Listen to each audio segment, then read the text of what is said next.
I'm Dan Metter, and I'm the research coordinator here in the psychology department's research area. This video is to give you information pertaining research, whether it's for 321 or another capstone class. So make sure you get out a pen and piece of paper so you can write down some of the info you need. The first thing you're going to want is the research area website, if you don't already have it. The website's located at www.csun.edu/psychology research area. That's all one word. csun.edu/psychology research area. And this video is compiled to give you the information you need, and we're going to go ahead and move forward with it.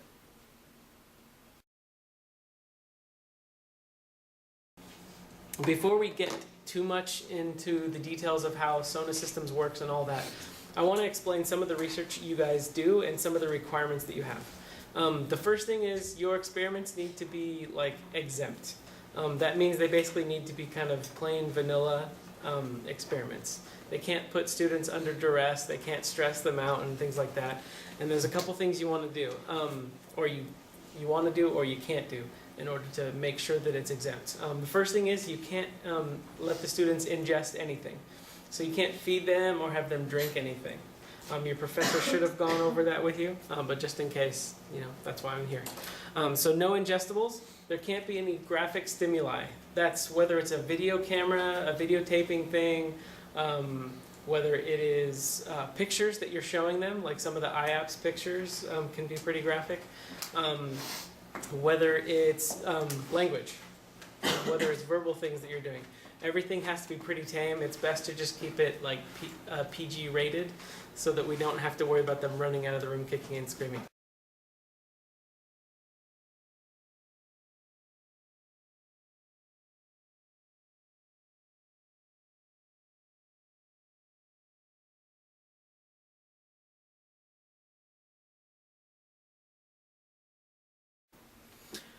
When you're running your research, it's important that you watch participants for harmful effects. Sometimes students can get really nervous when they're doing experiments or when they're participating with you. So you want to look for things like people wringing their hands, people sweating a lot, people even saying, "When do we get out of here?" can be a disruption to your experiment. So you want to watch students for that. And for the students' comfort, you want to be as kind of sensitive and helpful as you can. Participants know that they can walk out of an experiment at any time, and that they should not be penalized for this. They won't always get credit, but they shouldn't be penalized, and you as researchers need to allow them to leave. Also, because of the possible emotional damage that could happen, it's really important that there's no physical touching of the participants, and that you really look for emotional stress. For this reason, Confederates are not allowed to be used in research projects unless you have IRB approval. Again, Confederates are not allowed.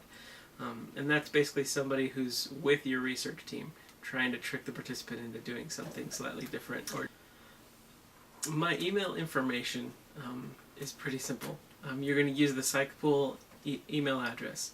That email is psychpool@csun.edu or psychpool@csun.edu. It's also located on every single page of the research area website that you've been given. The reason that we're using email as the preferred means of communication is there's over 1,500 people in the subject pool in any given semester, and there's really only me to answer all those emails. So the research information packet that we're going to go over and the other things in this presentation or demonstration are really important for you guys to get the information out. It can take you only a minute most of the time to look up an answer to a question you may have. And everybody has a right to email me, and I will respond. But since there's 1,500 of you contacting me, it can take a while. So I request that you do take 30 seconds to a minute to try to look up the answer. It's one of the reasons the information packet has an index pages, so you can look exactly where you're going and head there. Also, the research area website has a questions page for some of the most common questions we get in the research area.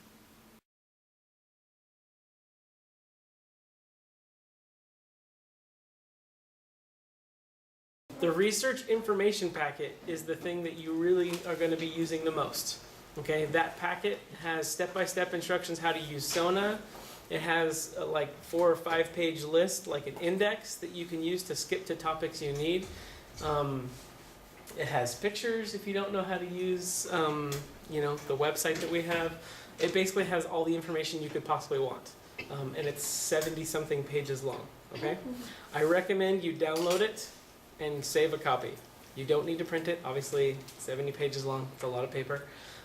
Just download it and keep that copy for your own reference, okay? Okay, here's the information packet. Again, it's about 70 pages long. What I really want you guys to pay attention to is page 3. There we go. Page 3 explains the process for how everything works in the research area.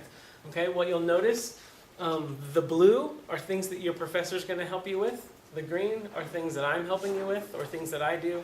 The white are things that you do or your group works on. Okay, so sorry, there's more white than anything, but it's color-coded so you understand what's going on. Going through the process, the first thing you're going to do, you're probably already working on. You create a group. You start to think about your experiment, you start to think about your design, you meet with your professor, discuss all of that stuff. So you're working out your idea, that's kind of step 1. Step 2, you start working on the forms from the research area. The forms would be the research approval form. We'll go over that in a minute. You look through any demographics that you may need. You work on your debriefing form. You look at the policies for the research area and any other form that your professor is going to require of you. Okay? Some of them will require a couple pages explaining your methods and things like that. Okay? So that's all the paperwork you're going to be working on. You're probably working on it right now. After that, you're meeting with your professor to get approval for your experiment. You're taking all that paperwork to her and making sure that the study still flows. Once you have that meeting with your professor, if they have signed off on your documents, then you're pretty much ready to come at least schedule an appointment with me. Okay? So for step 4, you turn in the paperwork that I need, which is the research approval form, checkout policy form if you're checking anything out, your debrief, and then some of your methods, okay? So you turn in those forms to me, you leave them in the research area, and usually when you stop by, we can set up an appointment right then.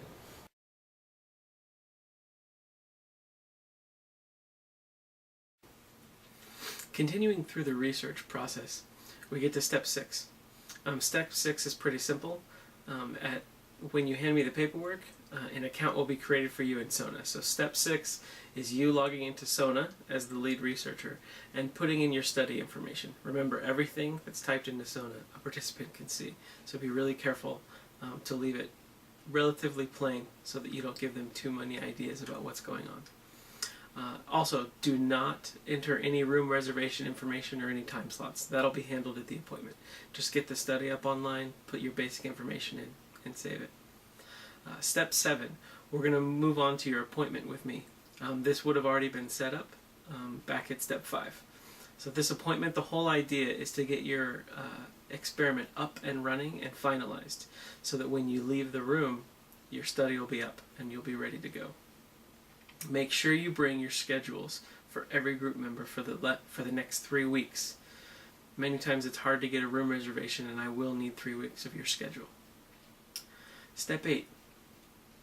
As long as everything's correct in SONA, we'll be able to get your experiment up online. I'll approve it for you, and you'll be able to actually start research. After that, you're basically looking at just answering participant emails, making sure that you help handle their requests. Many times they'll email both of us, so just make sure you respond and CC me if they contacted both of us. Then you're running your research, you're giving credits in SONA, and you're going on to complete the rest of your class requirements, okay? Remember, when you award credits in SONA, participants are really anxious and sometimes really antsy to get their credit. So make sure you award them credit the day of the experiment. Don't wait 2 or 3 days.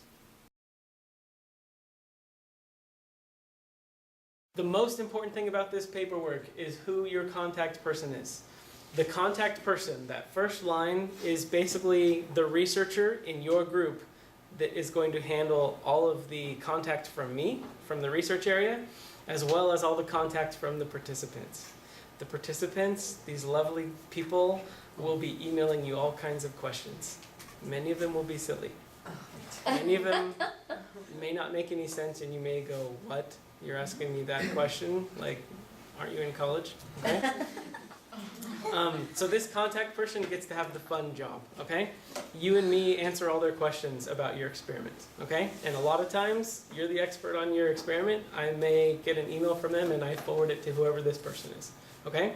So this person's a glutton for punishment, but probably, hopefully organized as well, okay? So that's your contact person in SONA. Also, make sure whoever that organized person that wants the punishment is, puts their CSUN email address in, okay? It's incredibly annoying for many groups to have their organized person up here, and then that person doesn't get to use SONA because they didn't put their CSUN email address in. In SONA systems, I can only put in CSUN email addresses for you guys, okay? So it needs to be a CSUN email address. There's been many groups where they have 4 or 5 people. The last person on the list has the only person listed with the CSUN email address, and I have to give them access. And the group complains about it forever. It's just the way it is. I can only give one person access. So I apologize. Make sure your contact person is the one that's got everything correct, okay? Enough of that lecture. Okay, experiment number. Your professor will give you your experiment number. She has a batch of, I believe, 20 experiment numbers. She probably won't need them all, but she will give you your experiment number. Okay, the next line, SONA description of study. This is literally the description of the study you're going to put in SONA. Okay? It's really important that you don't give too much detail and you keep it short, because participants aren't going to read and they don't want to read pages and pages. And then number 2, this description should be the same description that the participants will be reading in SONA. So they may have questions about your experiment or want to know what your study's about.